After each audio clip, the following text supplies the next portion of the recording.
সমাগত কৃষ্ণ ভক্ত কৃষ্ণ দাসী মায়েরা, আপনাদের রাতুল চরণে জানাই শত শত কোটি প্রণাম।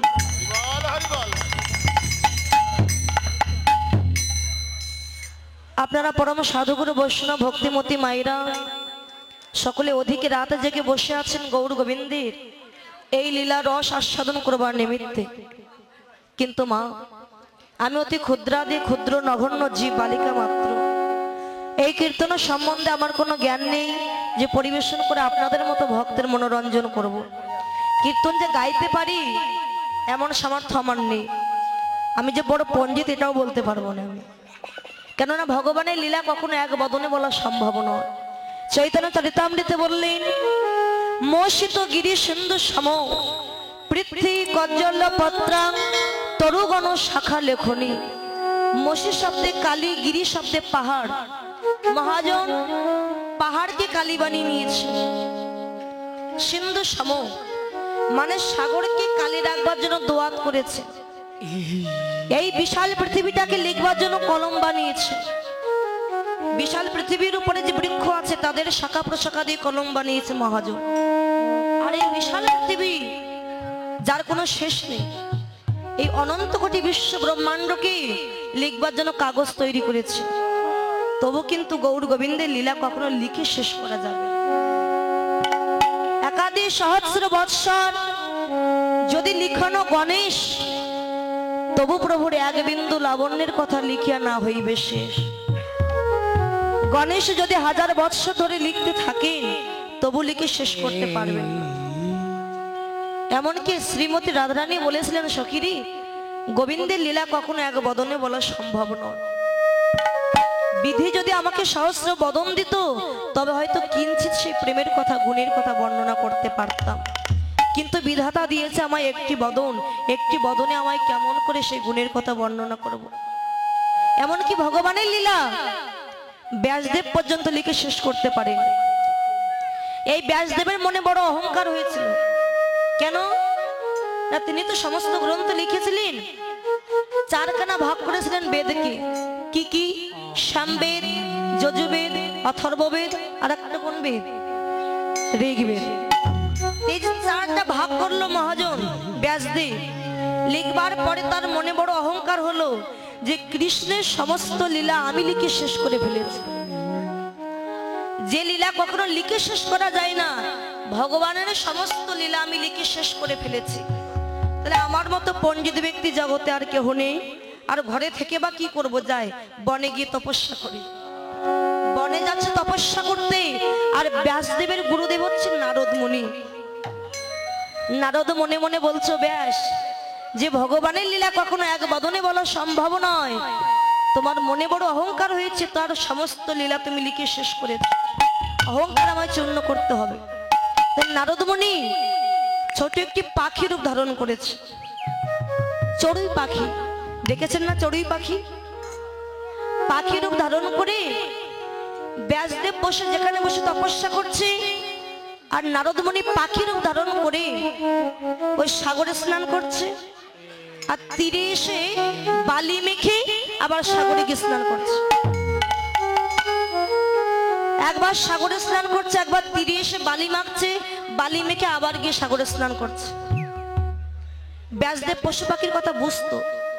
ব্যাসদেব চড়ুই পাখিকে ডেকে বলছে, এই যে চড়ুই, ও যে নারদ এটা কিন্তু বুঝতে পারিনি।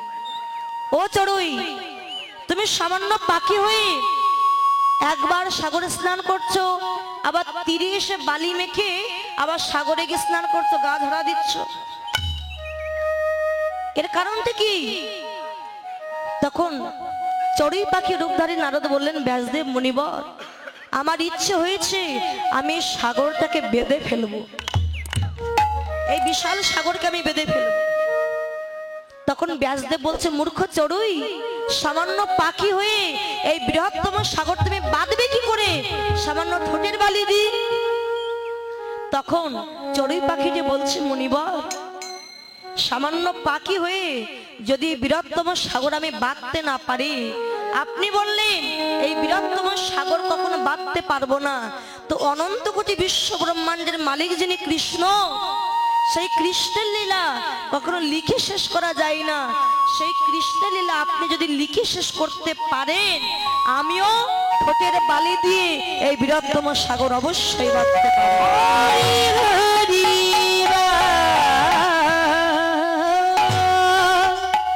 আপনি যদি লিখে শেষ করতে পারেন, আমিও বাঁধতে পারবো। নারদ মুনির কথা শ্রবণ করে ব্যাসদেব ভাবলেন, তাহলে আমার লেখা তো এখনো শেষ হয়নি। আবার গৃহে ফিরে গেলেন। গৃহে ফিরে গিয়ে অবসন্ন বদনে বসে আছে। নারদ মুনি নিজের স্বরূপ ধারণ করে গেছে ব্যাসদেবের কাছে। কি গো ব্যাস, তুমি অবসন্ন বদনে বসে আছো কেন? আর বলবেন না গুরুদেব, আমি ভগবানের লীলা লিখে শেষ করতে পারিনি। আমার মনে হয় এই জগতের বুকে আমার কিছু দেওয়া হলো না। নারদ মুনি বললেন, ব্যাস, তুমি অনেক গ্রন্থ লিখেছো জগতের জন্য, কিন্তু কোন গ্রন্থে এতটুকু প্রেম খুঁজে পাওয়া যায়নি। বলুন তো, হিন্দু ধর্মে সর্বশ্রেষ্ঠ গ্রন্থ কোনটি? কোনটি? যারা কথা বলছেন তারা বলুন। হিন্দু ধর্মে সর্বশ্রেষ্ঠ গ্রন্থ কোনটি মা? অনেকে বলে বেদ, গীতা, কিন্তু না, শ্রীমদ্ ভাগবত হচ্ছে সর্বশ্রেষ্ঠ গ্রন্থ। কেননা গীতা হচ্ছে বিচার যোগ নিয়ে তৈরি, আর শ্রীমদ্ ভাগবত হচ্ছে প্রেম ভক্তি নিয়ে তৈরি।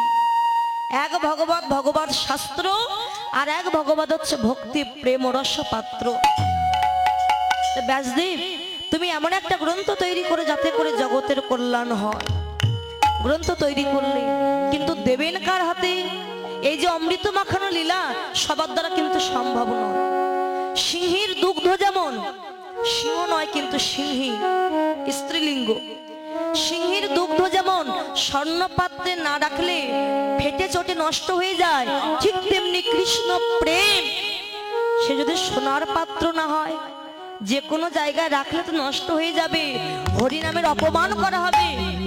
তাই সুন্দর একটি পাত্র তৈরি করলেন, যে পাত্রে ওই ভগবত গ্রন্থ দিলেন। তিনি হলেন অপর কেহ নন, ব্যাসদেবের পুত্র সুখদেব। এই সুখদেবের আরেকটি কাহিনী আছে, যে সুখ পাখি আজকে ব্যাসদেবের পুত্র হয়ে জন্ম নিয়েছিলেন। এই সুখদেবের কৃপায় সুখদেব ভগবত কথা নিয়ে গিয়েছিল কৃষ্ণ ভক্ত পরায়ণ রাজা পরীক্ষিতের কাছে, যার কিনা 1 সপ্তাহের মধ্যে মৃত্যু হবে। শুধু পরীক্ষিতের নয় বাবা,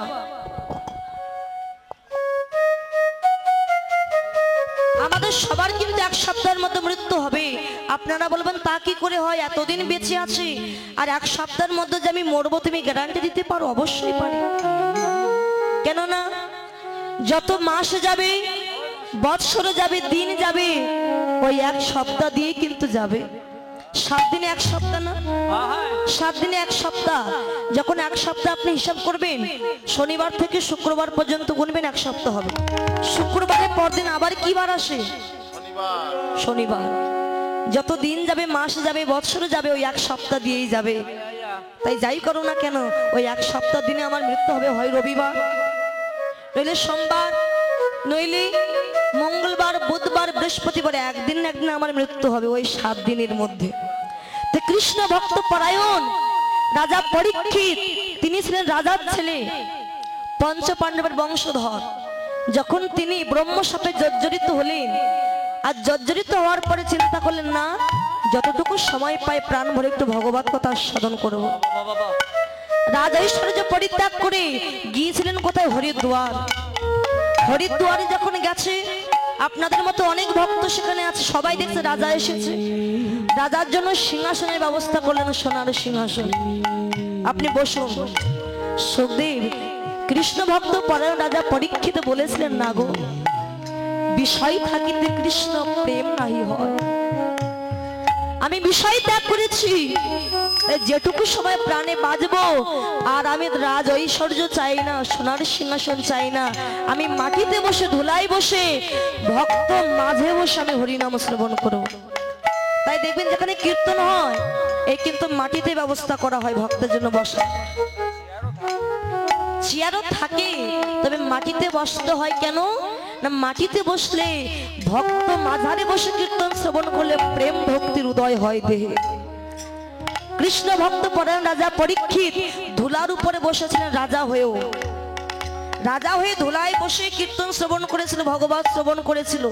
শ্রবণ করবার পরে সুখদেবকে প্রশ্ন করেছিলেন, বলুন জীবের কল্যাণ কিসে? তিনি বলেছিলেন সাধু। যিনি মৃত্যু পথের যাত্রী তিনি বললেন আমার কল্যাণ কিসে? না ওই সাধু, সাধু ছাড়া বৈষ্ণব ছাড়া জগতে আর কোনো গতি নেই। এই ভগবত কথা সাধন করে পরীক্ষিত উদ্ধার পেয়েছিলেন ওই ব্যাসদেবের পুত্র সুখদেবের বদনে শ্রবণ করে। আর সেই ভগবানের লীলা কখনো এক বদনে বলা সম্ভব নয়। কাষ্টের পুতুলি যেন কুহকি নাচায়, এমতো গৌরচন্দ্র যে মরে বলয়। সর্ববৈষ্ণবের পায়ে মন নমস্কার, ইথে কিছু অপরাধ নাহি কো আমার। মন দিয়া শুনো ভাই শ্রী চৈতন্য কথা, ভক্ত সাথে যে যে লীলা কইল যথা তথা।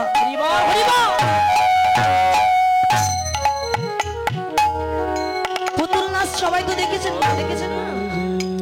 পুতুল যখন নৃত্য করে নিজের ইচ্ছায় নৃত্য করতে পারে না।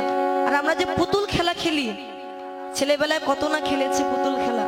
এই যে মায়েরা, তোমার ছেলের সাথে তোমার পুতুলের সাথে আমার পুতুলের বিয়ে হবে, কত খেলা খেলেছি। তা পুতুল খেলা যখন খেলি আমরা, পুতুল কি নিজের ইচ্ছায় চলতে পারে? পারে না। আমরা যেমন করে পুতুলকে নিয়ে খেলা করাই, পুতুল তেমনি করে খেলা করে। ঠিক তেমনি আপনাদের সম্মুখে হয়ে অজ্ঞান ছেলে মানুষ আমি দাঁড়িয়েছি, আপনারাই আমার সূত্রধর। আপনারা যেমন করে বলাবেন আমি প্রাণপণ চেষ্টা করবো আপনাদের মনোরঞ্জন করবার জন্য। তো যে পালাটি এখন হবে সেটি হচ্ছে গৌর গোবিন্দের। এখানে আর গোবিন্দ চলবে না, গৌরের নিতাই গৌরের নামযজ্ঞ পালা। এই যে পালা শুধু সিলেটের ভিতরে হয়, আমরা অন্য জায়গায় কীর্তন করতে যাই কিন্তু এই পালাটি হয় না, এখানে আসতে গাইতে হয়।